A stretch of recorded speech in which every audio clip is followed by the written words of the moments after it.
আজিকর medical college এবং হাসপাতালের মহিলা চিকিৎসকের নৃশংসভাবে খুন হয়ে যাওয়ার ঘটনাতে দোষীদের গ্রেপ্তার এবং দৃষ্টান্তমূলক শাস্তির দাবি জানিয়ে পানিহাটির ট্রাফিক মোড়ে মানববন্ধন কর্মসূচির ডাক দিলেন অসংখ্য মানুষেরা। এদিন প্রতিবাদে সামিল হন আন্দোলনকারীরা এবং আন্দোলন চলাকালীন সেই অবস্থাতেই খবর আসে মহিলা চিকিৎসকের রহস্য মৃত্যুর ঘটনায় গ্রেপ্তার করা হয়েছে আজিকর মেডিকেল কলেজ হাসপাতালের প্রাক্তন অধ্যক্ষ সন্দীপ ঘোষ এবং টালা থানার তৎকালীন পুলিশ আধিকারিক অভিজিৎ মণ্ডলকে। আর এরপরই উচ্ছ্বাসে মেতে পড়েন আন্দোলনকারীরা। চলতে থাকে স্লোগান, কারোর হাতে ছিল পোস্টার, আবার কারোর হাতে ছিল শঙ্খ। সংবাদ মাধ্যমের মুখোমুখি আন্দোলনকারীরা জানান যে তারা খুশি এই ধরনের পদক্ষেপে। তিলোত্তমার বিচারের দাবিতে পানিহাটিতে এই ধরনের মানববন্ধন, রাস্তা আটকে বেশ খানিকক্ষণ এই প্রাকৃতিক বিপর্যয়কে উপেক্ষা করেও এই সাধারণ মানুষ থেকে শুরু করে বহু শিক্ষিকারাও এই দিনের এই প্রতিবাদে সামিল হন, যেখানে বহু মানুষ প্রতিবাদে সামিল হন এবং প্রত্যেকের একটাই স্বর, জাস্টিস ফর আজিকর। আর এই আওয়াজ তুলে আজ যারা দোষী তাদের শাস্তির দাবি জানিয়ে প্রতিবাদে আওয়াজ তোলে। এবং সেই সময় খবর আসে একদিকে যেমন প্রাক্তন অধ্যক্ষ সন্দীপ ঘোষ এবং টালা থানার ভারপ্রাপ্ত পুলিশ আধিকারিককে গ্রেপ্তার করা হয়েছে এবং এই খবর পেতে আনন্দ উচ্ছ্বাসে মেতে ওঠেন আন্দোলনকারীরা।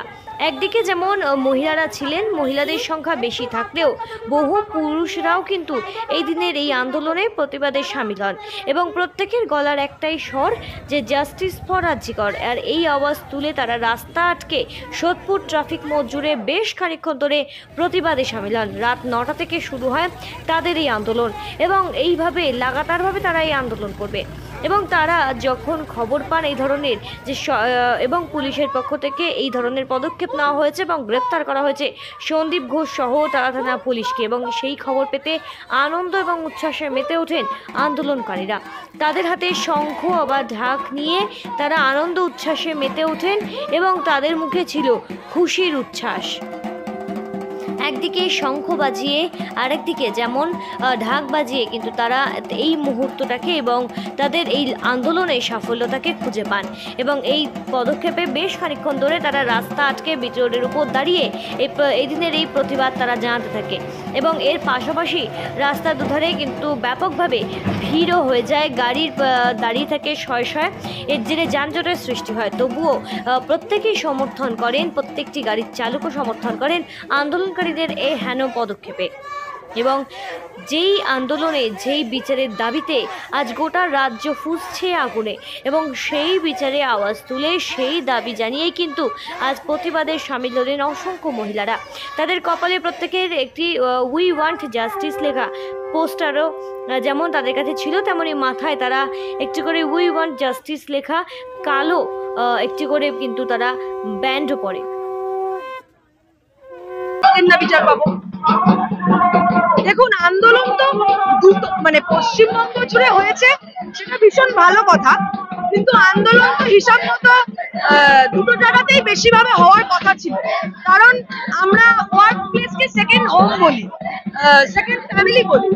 তো সেকেন্ড ফ্যামিলি বলতে আপনার স্বাস্থ্য ভবন, কারণ হসপিটালের উচ্চ দপ্তর হচ্ছে স্বাস্থ্য ভবন, সেজন্য স্বাস্থ্য ভবনে হচ্ছে। আমরা সোদপুরবাসী, আমরা আমাদের ঘরের মেয়ে, তাই জন্য ব্যথা তো আমাদের বেশি, তাই জন্য আমরা রাস্তায়। যতদিন না আমরা বিচার পাবো, দেখুন ওই ভোগে কি হবে, কোথায় কি হবে, কে কি বলছে, আমরা কিচ্ছু পরোয়া করি না। আমরা একটাই জিনিস বুঝি, প্রতিটা দর্শককে এক একটা নখ উপড়ে দেওয়া হয়েছিল। মনে পড়ছে খবরটা? এক একটা নখ তিলোত্তমার উপড়ে দেওয়া হয়েছিল, মুখের এই জায়গাটা চিপে চোখ দিয়ে রক্ত বের করা হয়েছিল। যারা সায়েন্স জানে তারা জানে কতটা প্রেসার দিলে বেরোতে পারে। প্রতিটা দোষীকে খুঁজে বের করে শাস্তি দিতে হবে। মমতা ব্যানার্জি আগে একটা স্লোগান দিয়েছিল না, খেলা হবে।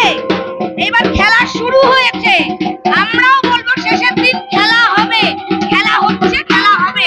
আর আমরা ভীষণ খুশি যে ওনারা দুজন অ্যারেস্ট হয়েছেন। সবে তো শুরু, আস্তে আস্তে সমস্ত মাথা বেরোবে। আমরা চাই মাথাটা একদম ধরতে, মাথাটা অ্যারেস্ট হোক। ব্যুরো রিপোর্ট, সঠিক বার্তা।